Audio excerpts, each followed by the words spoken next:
आज मैं एक आरती पढ़ रहा था जिसमें लिखा हुआ था कि ओम जय जगदीश हरि, भक्त जनों के संकट क्षण में दूर करे। मैंने भक्तों को इस आरती को पढ़ते 40 वर्ष से सुन रहा हूँ, लेकिन भक्तों के कष्ट आज तक दूर नहीं हुए। आप विचार करिए कि जो व्यक्ति 40 साल से कोई दवाई लगाता हो और उसका रोग ठीक नहीं होता, तो या तो दवाई में मिस्टेक है, दवाई गलत है, या दवाई लगाने वाला जिस विधि से लगा रहा है वो विधि गलत हो सकती है। कहीं ना कहीं दोनों में से किसी में गलती तो है। अगर गलती ना होती तो अब तक उपचार हो जाना चाहिए था।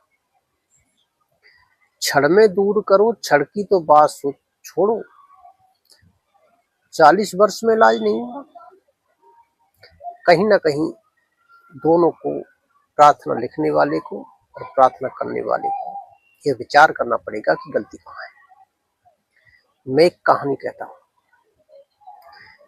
एक बार एक शराबी था, ज्यादा पी ली और पी करके अपने घर की तरफ आ रहा था। जैसे जैसे घर की तरफ आने लगा,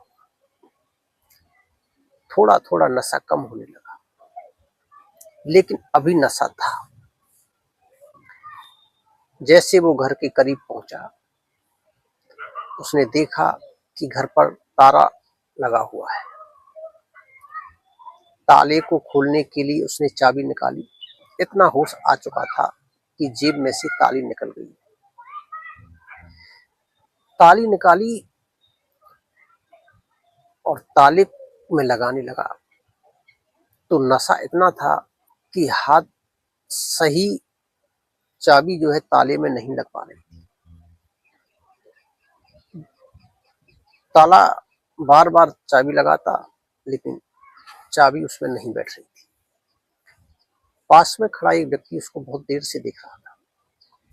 उससे रहा नहीं गया और वह पास आया कि भाई क्या कर रहे हो। शराबी बोला, भाई साहब मैं बहुत देर से इस ताले को खोलने की कोशिश कर रहा हूँ, लेकिन यह दीवार इतनी जोर से हिल रही है कि चाबी सही नहीं बैठ पा रही ताले में। जो आदमी पास में खड़ा था उसने कहा, भाई साहब मैं अभी दीवार को रोकता हूँ, आप चाबी लगाइए। उसने ताले को पकड़ा और उसके हाथ को पकड़ा और सही जगह पे वो ताली लगाई और ताला खुल गया। शराबी ने उस व्यक्ति से कहा, भाई साहब धन्यवाद। वो व्यक्ति बोला, भाई साहब धन्यवाद मुझे नहीं, धन्यवाद आपको है। हिल दीवार नहीं, हिल आप रहे थे और दोष आप दीवार को दे रहे थे। यही आदमी की मूर्छित स्थिति है। आदमी इतना बेहोश है कि उसे पता नहीं वो क्या कर रहा है। वो प्रार्थना भी लिखता है तो उसकी प्रार्थना में भी गलतियां हैं, प्रार्थना करता है उसमें भी गलतियां हैं, क्योंकि प्रार्थना जिस तल से होती है उस तल से वो प्रार्थना नहीं करता। प्रार्थना उठती है उस परमात्मा की याद में, हृदय से। और व्यक्ति आज का प्रार्थना कर रहा है बुद्धि से। बुद्धि बाजार है और बाजार की मांग करती है, और हृदय प्रेम का आगार है।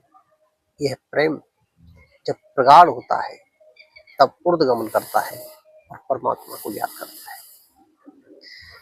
प्रार्थना करो तो दिल से करो, अन्यथा करते रहो, रिजल्ट 0 रहेगा।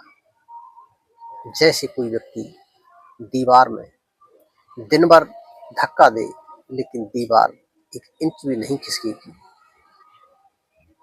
तो उसका कार्य विज्ञान की दृष्टि में 0 होगा। अगर आपने बुद्धि से प्रार्थना की तो निश्चित आपकी प्रार्थना नहीं सुनी जाएगी। आज के लिए इतना ही, धन्यवाद।